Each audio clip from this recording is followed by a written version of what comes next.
bombing campaigns are continuing relentlessly. Of course, what has America done? You know, the leader of the free world, supposedly. The country that is quite literally responsible, like most responsible for the bloodshed, as the United Nations calls Gaza a graveyard of children. What has the United States done?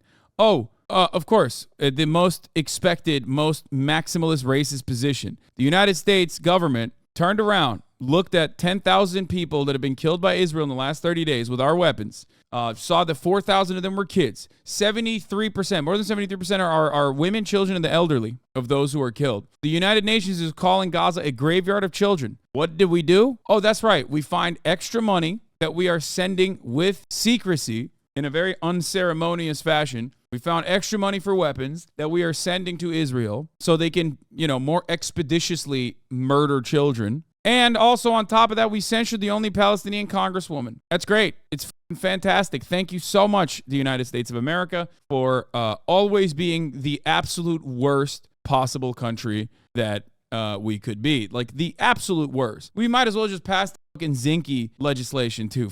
Just like bar all Palestinians from coming into America or some shit. Because we're disgusting freaks. We are disgusting, morally depraved freaks. And I don't even mean like John Fetterman's goon cave, okay? Like this is just a simple manifestation of that perverse behavior. My man literally is just like, you don't understand, dog. You don't understand. I ride or die for this. Like what purpose does this serve? I saw a lot of people being like, Hasan, I can't believe in your 45-minute coverage over the protest, over the posters being ripped, and how you said that the purpose that these posters serve in America is to continue legitimizing Israel's bombing campaign, and not necessarily because like these people are going to be found in America, obviously, or to be a reminder, okay? Because our involvement in this conflict is very different than Israel's own involvement in the bombing campaign. They serve a very different purpose in Israel than they do here in the United States of America. Obviously, these people should return, except the Israeli government is not necessarily making the necessary steps to return these people. And John Fetterman is just like, no, you don't understand. Like I'm doing this because like I did have a head transplant. Like I did have a head transplant. You don't fucking understand. True enough says the dick riding is crazy. House votes to censure Representative Rashida Tlaib over controversial remarks about Israel and Palestine. It's fucking disgusting. 234 people voted to censure Representative Rashida Tlaib over her remarks and actions in response to the Israel-Hamas war. Several Democrats voted and Republicans in support of the measure. 22 Democrats in general voted in support of the measure alongside Republicans. Some voted present. Very cool stuff is happening in the United States of America. Just like an incredible, incredible moment. Now, censures have happened in the history of the U.S. Congress. I believe one of the oldest censures, the second censuring process that ever occurred in the Congress was when a Whig Party member had brought forward a motion for the abolition of slavery. So just really continuing the historic precedent of like using censuring in the absolute worst positions possible, just like as a matter of historical record, just putting our names down to be like, we're the fucking worst, dog. We are literally the worst. Now, what censuring is, for those of you who don't know, is a formal statement of disapproval in the form of a resolution that is adopted by majority vote. This term censure is not found in the Constitution, and the word does not even have to appear in the resolution itself. But for those of you who do not know what that means, we can get into it a little bit further. It's basically for everyone to just be on the record of being a piece of shit. Pretty much. Congress is not the only one that censures people. In October, Franklin Alderman Matt Brown asked for a vote to censure former alderman and then mayoral candidate Gabrielle Hansen at the next board meeting. Censuring is just basically a punishment, viewed as a last resort, a punishment of last resort. It admonishes someone for something that is perceived as a serious wrongdoing and informs the public of formal disapproval of the wrongdoing. Many organizations use censures on people, usually in leadership roles, but we mainly hear about lawmakers facing a censure. What does it mean, however? Well, censuring of lawmakers comes just one step below expulsion and is usually triggered only for the most grievous wrongdoings. The most grievous wrongdoings, like when, in a valid censuring, Representative Marjorie Taylor Greene of Georgia was up for censure over her past statements in support of fringe conspiracy theories like Jewish space lasers are fucking responsible for the wildfires in California. Gozar was censured for the shit he pulled against AOC. It has happened, yes. Real cool stuff overall.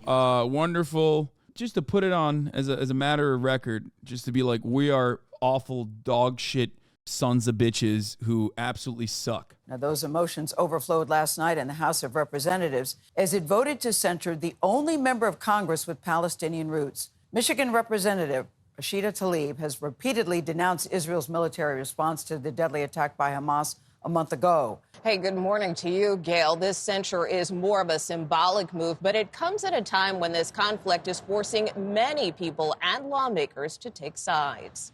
I will not be silenced, and I will not let you distort my words. Michigan Congresswoman Rashida Tlaib fought back tears as she was censured Tuesday night for her stance on the Israel-Hamas war. I can't believe I have to say this, but Palestinian people are not disposable. Like, they literally censured her for, one, saying correctly that October 7th is a direct consequence of Israel's maintenance of an apartheid state, which of course is incredibly violent in and of itself and caused an incredibly violent retaliation. The inverse of that, of course, is to say, no, Palestinians are rabid, barbarian, brutal monsters, and that's the reason why October 7 happened, because they want to kill all the Jews, not just in Israel, but also all the Jews around the world. How dare you say that, like, Palestinians are human beings who don't deserve collective punishment for the actions of a militant group that is engaging in a violent emancipatory effort? That's completely unacceptable. To cast any kind of motivation to the actions of those who we have declared as enemy combatants is completely unacceptable, even if it is not a justification, which she would never give, but simply an explanation to find a solution, an actual adequate solution to the problem, because everything that we've done thus far has been an abject failure. Everything that Israel has done thus far has been an abject failure. Clearly, if it worked, then October 7 would have never fucking happened. Mass surveillance, a blockade, and endless bombing campaigns in the Gaza Strip as the apartheid continued and people were brutalized in the West Bank. If this was a successful mechanism to ensure permanent security for Israel, then it would have fucking secured permanent security for Israel. Tlaib is the only Palestinian American in Congress and one of 2 Muslim women in the House. Mr. President, the American people are not with you on this one. She had increasingly come under fire since the October 7th attack and was accused of promoting false narratives and anti-Semitic rhetoric. In a recent social media post, she invoked the phrase "from the river to the sea," which critics say is a veiled reference to the eradication of Israel. Yeah, everyone is like secretly, but also very publicly saying this. And it's not just like a very cynical, manipulative way to basically reinforce the narrative that, like, Palestinian liberation can only happen if all Jewish people in Israel are genocided. That is a reframing of a narrative that is not historically accurate. It's also pure projection, especially considering that Likud's forming charter also specifically stated from the river to the sea, this entire land will belong to Israel. I believe even had some mentions of Jordan as well. But regardless, there's only one party that is genuinely working to destroy all matter, all semblance of Palestinian life and culture in this area. And the other party is usually just a victim to that, with some militancy in between, historically speaking. This is a call for the complete destruction of Israel. While Tlaib called it an aspirational call for freedom, it drew... This is so frustrating because it happens with every slogan. Every slogan is never met with, oh, who are the people saying this slogan? Let's listen to what they have to say. And instead, every slogan is met with, what are the people on the other side saying about this slogan? Let's hear them out. And let's only take them seriously. It's fucking insane. A slogan is nothing. It's just a slogan. It is a call to action. Only liberals, which, by the way, unfortunately, every single liberal, every person in this country is a goddamn liberal, both on the Republican side and the Democratic side. That's the broadest majority of people. That's all they care about, is the aesthetics of a slogan. That's it. Or what a slogan makes them feel. It's so selfish. It's so stupid. It's so ridiculous to have this back and forth over and over again, to be like, oh, optically speaking, this is not the best. Optically speaking, it's not the best. But yes, as I've said before, Black Lives Matter doesn't mean only black people matter and white people don't matter. No matter how hard first liberals under the Barack Obama administration, white liberals, white moderates, and then the Trump administration kept saying that Black Lives Matter meant only Black Lives Matter and white lives don't matter. It's ridiculous. Everybody understands what BLM means. It's just a fucking slogan. The reason why I use it is because once Trump actually came out against Black Lives Matter, what happened? All of a sudden, liberals got on board with BLM. They co-opted it. They commodified it. That's a subject for a different day. But ultimately, that doesn't change what the actual meaning behind the words are, and whether or not an emancipatory call for Palestinians is just or not. I want to also look at all of the other people who weren't censured for their sentiments, just to help you develop a better understanding of like what kind of language and what kind of rhetoric is considered permissible by the United States Congress, whether they are senators or members of the House of Representatives. It does not matter. Let me pull them up, actually. You know what? I'm going to try to pull them up as quickly as possible. Hold on. Number one, Max Miller. GOP Congressman Max Miller said Gaza should be a parking lot. Let's pull that real quick. Tlaib has I don't even want to call it the Palestinian flag, because they're not a state. They're a territory that's about to probably get eviscerated and go away here shortly, as we're going to turn that into a parking lot. That did not get a censure, noticeably absent. GOP Congressman Brian Mast said every Palestinian civilian is a Nazi and should be treated as such. And Brian Mast said this on the floor of the Senate, or on the floor of the House of Representatives. He said every single Palestinian is a Nazi. Let's take a look at that.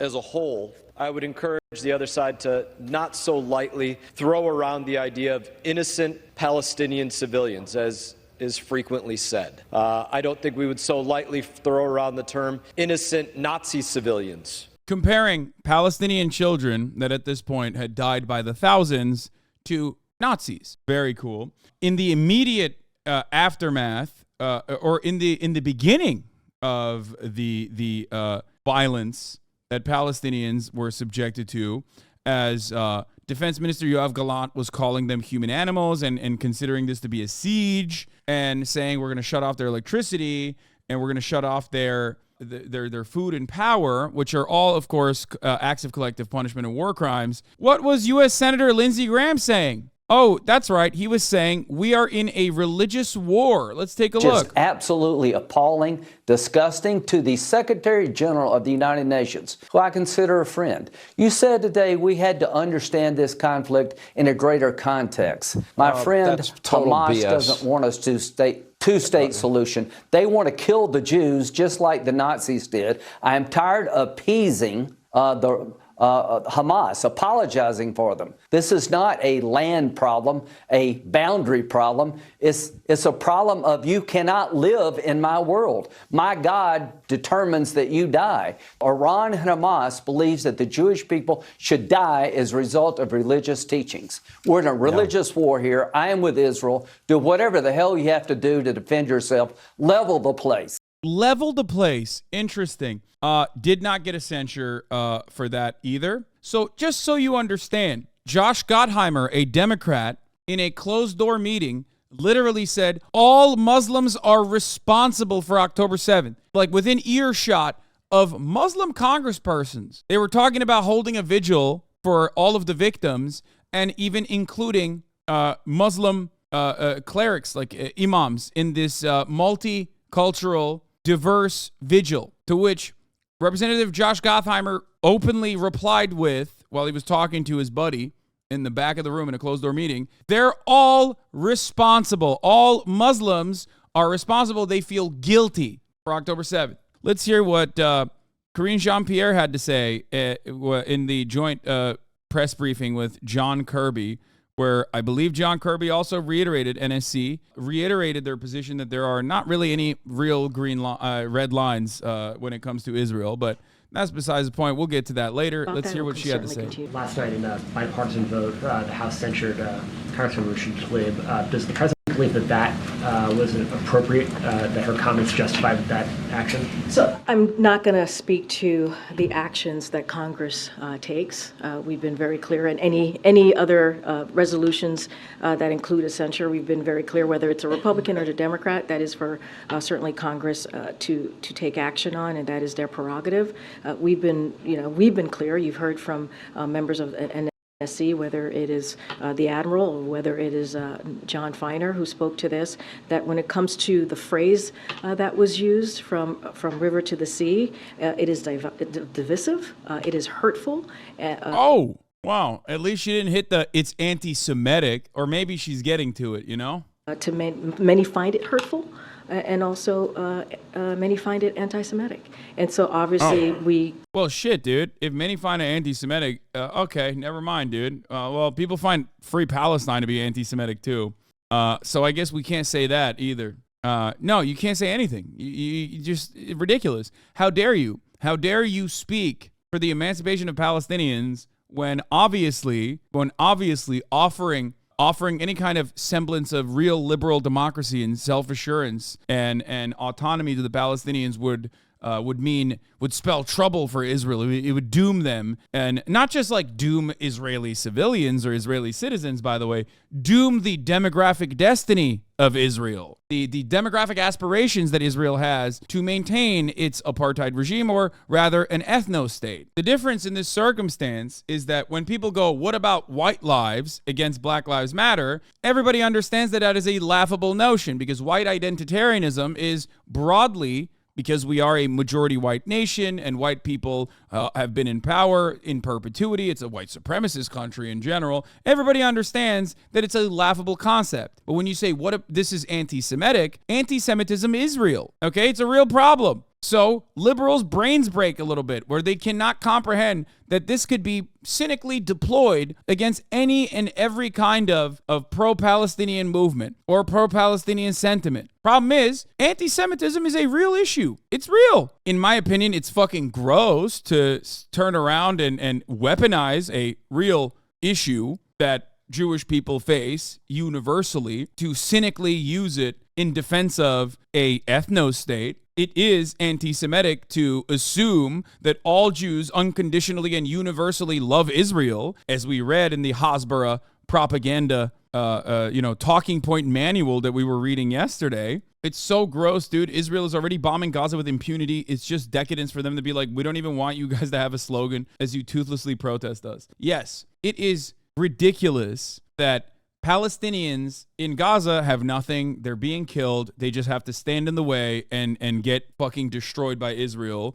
as like every day there's another like Israeli brigade, like IDF brigade that's like, hell yeah, we captured our ancient beaches. Or there's like another defense minister or like some fucking Knesset member who's like, I cannot wait to settle the entirety of North Gaza. I can't wait to fucking turn it into a parking lot. All this shit. We have to sit there and act like all of this is actually a national security concern, like a real national security concern. This time around, I promise, bro, this time around, it's real. We're actually gonna deal with Hamas. We're gonna end it, bro. We're gonna fucking bomb Hamas out of existence. This time it's gonna work. Here, this is what I'm talking about, by the way. Meanwhile, while all that's happening, you can't even say Free Palestine. You can't say any iteration of that. Even that is not permissible. Don't say anything, God forbid. I mean, don't even talk about the bombing campaign being unjustifiable. Don't talk about a ceasefire. That's anti-Semitic. Don't say Free Palestine. That's anti-Semitic. Don't say anything. Nothing is allowed. I understand the point you're making there. That river to the sea comment that she made, she tried to clarify. You're talking about the Jordan River to the Eastern Mediterranean Sea, right, which would be all of Israel. She said from the river to the sea is an terrifying if Palestinians were free in that entire area that Israel happens to be occupying and oppressing. Terrifying prospect, folks. I mean, imagine if Palestinians had democracy and rights. What would that mean for our demographic ethno-state project? What would that mean demographically? What would that mean? I mean, that would be terrifying, right? I mean, Palestinians are not real humans. They're subhuman. They're dogs. They're terrorists. And if they're terrorists, what would they do? They would probably democratically vote for terrorism, right? They would vote to democratically expel all Jews. That's what they would do. We can't have equality under the law. That's why we just have to keep pushing the apartheid. We have to do a preemptive genocide, hopefully to stop a possible hypothetical genocide that is fucking not ever going to happen, of course. That's the only way to stop it. It's a security concern. Sorry. Well, I'm not going to question her intention or desire for peace, but that statement, from the river to the sea, Palestine will be free, is a rallying cry. It is an aspirational rallying cry, an aspiration for the destruction of the state of Israel. Yeah, the destruction of the state of Israel. The destruction of the state of Israel, which is a fucking apartheid state, man. Even from that perspective, like, even if what he was saying is true, even then, it's like not a morally impermissible thing to say. Yes, the destruction of the state of Israel as an apartheid regime is not inherently anti-Semitic. It just means a destruction of the apartheid. This does not mean you have to expel forcibly every Jewish person that lives in Israel. It's ridiculous.